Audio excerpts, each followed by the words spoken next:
When you go out to battle against your enemies, and see horses and chariots and a people more than you, be not afraid of them, for the Lord your God is with you, which brought you up out of the land of Egypt.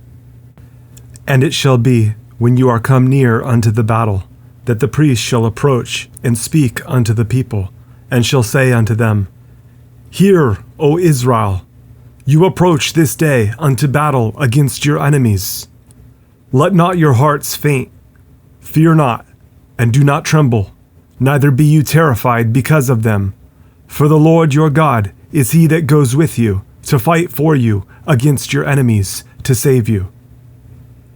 And the officers shall speak unto the people, saying, What man is there that has built a new house, and has not dedicated it? Let him go and return to his house, lest he die in the battle, and another man dedicate it. And what man is he that has planted a vineyard, and has not yet eaten of it? Let him also go and return unto his house, lest he die in the battle, and another man eat of it. And what man is there that has betrothed a wife, and has not taken her? Let him go and return unto his house, lest he die in the battle, and another man take her. And the officers shall speak further unto the people, and they shall say, What man is there that is fearful and faint-hearted?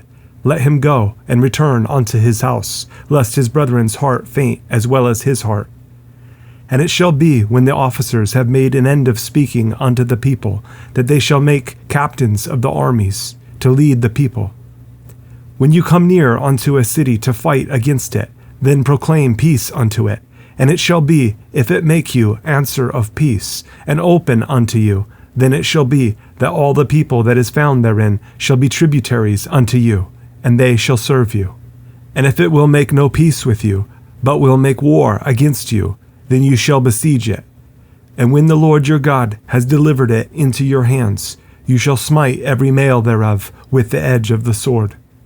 But the women and the little ones and the cattle, and all that is in the city, even all the spoil thereof, shall you take unto yourself, and you shall eat the spoil of your enemies, which the Lord your God has given you. Thus shall you do unto all the cities which are very far off from you, which are not of the cities of these nations, but of the cities of these people, which the Lord your God does give you for an inheritance. You shall save alive nothing that breathes.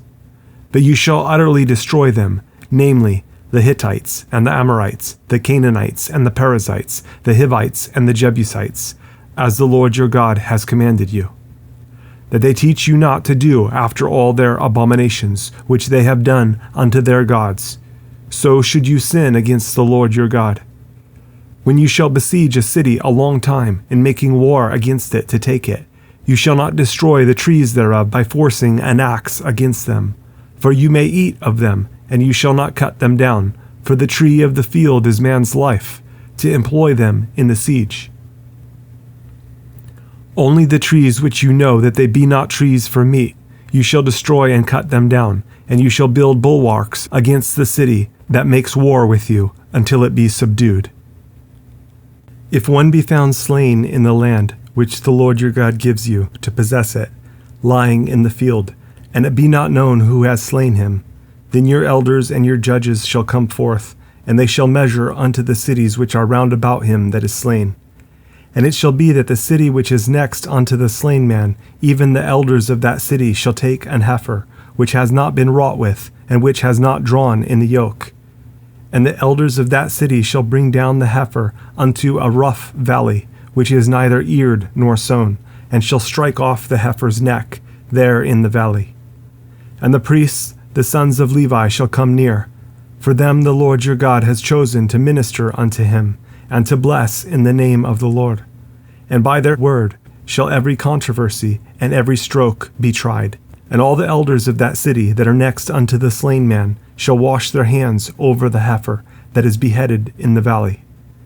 And they shall answer and say, Our hands have not shed this blood, neither have our eyes seen it. Be merciful, O Lord, unto your people Israel, whom you have redeemed, and lay not innocent blood unto your people of Israel's charge, and the blood shall be forgiven them. So shall you put away the guilt of innocent blood from among you, when you shall do that which is right in the sight of the Lord.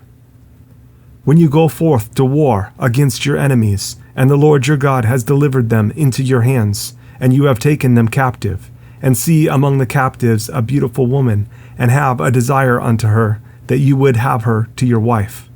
Then you shall bring her home to your house, and she shall shave her head, and pare her nails.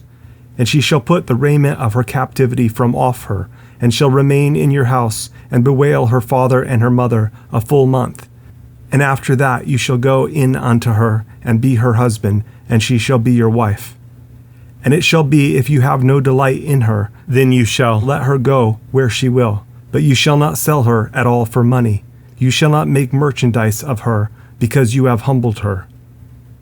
If a man have 2 wives, one beloved and another hated, and they have borne him children, both the beloved and the hated, and if the firstborn son be hers that was hated, then it shall be, when he makes his sons to inherit that which he has, that he may not make the son of the beloved firstborn before the son of the hated, which is indeed the firstborn.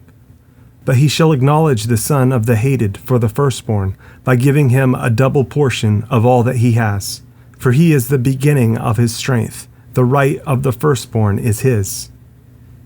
If a man have a stubborn and rebellious son, which will not obey the voice of his father, or the voice of his mother, and that when they have chastened him, will not hearken unto them, then shall his father and his mother lay hold on him, and bring him out unto the elders of his city, and unto the gate of his place. And they shall say unto the elders of his city, This our son is stubborn and rebellious. He will not obey our voice. He is a glutton and a drunkard. And all the men of his city shall stone him with stones, that he die. So shall you put evil away from among you, and all Israel shall hear and fear. And if a man have committed a sin worthy of death, and he be to be put to death, and you hang him on a tree, his body shall not remain all night upon the tree, but you shall in any wise bury him that day. For he that is hanged is accursed of God, that your land be not defiled, which the Lord your God gives you for an inheritance.